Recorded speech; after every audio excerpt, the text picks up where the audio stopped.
દક્ષિણ ગુજરાતમાં સૌથી મોટી સહકારી મંડળી સુમુલ ડેરી છે, જેની ચૂંટણીનો વિવાદ ચરમસીમા પર પહોંચી ગયો. કારણ કે 8 મહિના થયા છતાં ચૂંટણી નથી યોજાતી, જેના કારણે કસ્ટોડિયન વહીવટથી પશુપાલકો પરેશાન થઈ ગયા છે. ધીરજ ખૂટી પડતા 1000 સભાસદોએ ડેરીનો ઘેરાવ કરી વિરોધ નોંધાવ્યો. શું છે પશુપાલકોની માંગ અને કેમ છે તેઓ પરેશાન, આવો જાણીએ.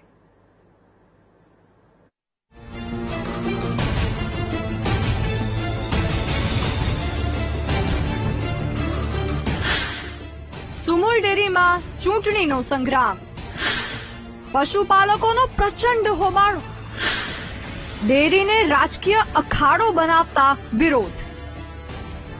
દક્ષિણ ગુજરાતની જીવાદોરી સમાન સુરતની સુમુલ ડેરીમાં ચૂંટણી યોજવા છેલ્લા ઘણા સમયથી ચાલી રહેલો વિવાદ હવે ચરમસીમાએ પહોંચ્યો. મંગળવારે સવારથી જ સુમુલ ડેરી સાથે જોડાયેલા 1000થી વધુ સભાસદો અને પશુપાલકો ડેરીના મુખ્ય મથકે ઉમટી પડ્યા હતા.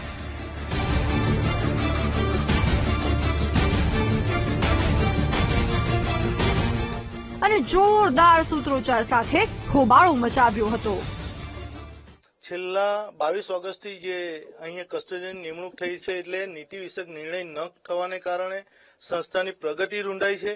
તેની સાથે જે ગામડાનું જીવન જીવતા 2.5 લાખ પશુપાલકો, જેનું હિત, જેની રોજગારી, જેનું ઘર આ દૂધના વ્યવસાય થકી ચાલતું હોય, નાના ખેડૂતો, સીમાંત ખેડૂતો હોય અને જેની જીવાદોરી સમાન જે સંસ્થા હોય, તે આજે એને ન ધણિયાણી છોડી દીધી છે એમ કહીએ તો ખોટું નથી.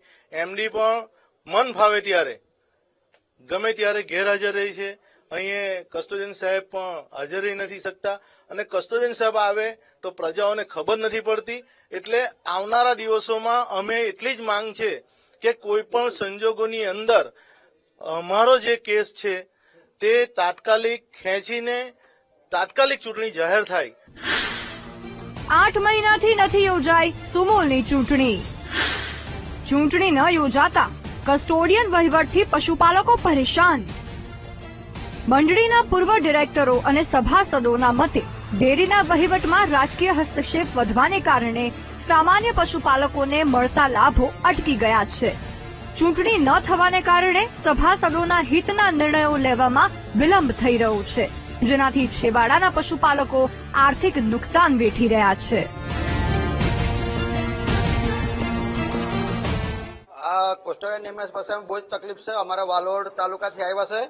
અમારા 2.5 લાખ સભાસદ હવે અમે મૂળ માલિકને કોઈ પૂછતું નથી તેવી હાલત થઈ ગયેલી છે.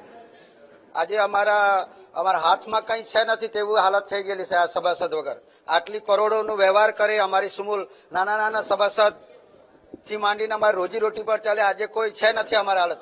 આટલે સવારથી 7 વાગ્યાથી આવી ગયેલા છે. અહીંયા કોઈ અમને પૂછવાવાળું નથી. આજે કોઈ અમે એ માંગ લઈ આવ્યા છે કે જે સુમુલ ડેરી ચાલે છે બિના મા બાપ વગરની ચાલે છે એવું થઈ ગયેલું છે. લોકોને પશુપાલકોને એટલી હેરાનગતિ છે કે ક્યાં રજૂઆત કરવાની, જે પ્રશ્ન હોય તે અમે ક્યાં નિરાકરણ કરવા જઈએ. એકદમ છેવાડાના અમે બોર્ડર પરથી આવીએ છીએ. સવાલ અહીં એ થાય છે કે સુમુલ ડેરીને કોણ રાજકીય અખાડો બનાવી રહ્યું છે? કેમ 8 મહિનામાં સુમુલની ચૂંટણી યોજવામાં ન આવી? શું રાજકીય ઇશારે ચૂંટણીને પાછળ ધકેલવામાં આવી રહી છે? પશુપાલકોને મળવા જોઈતા લાભનો ફાયદો કોણ ઉઠાવી રહ્યું છે? સવાલ અહીં હજારો પશુપાલકો અને સભાસદોના હિતોનો છે, જેને લઈને હવે પશુપાલકો લડી લેવાના મૂડમાં છે અને આગામી સમયમાં ઉગ્ર આંદોલનની ચીમકી પણ ઉચ્ચારી છે. તેવામાં પશુપાલકોનો આક્રોશ ફાટી નીકળે તે પહેલા ડેરીની ચૂંટણી થાય છે કે નહીં તે જોવું રહ્યું. કેમેરામેન સરજુ પારેખ સાથે ધ્રુવ સોમપુરા, વીટીવી ન્યૂઝ, સુરત.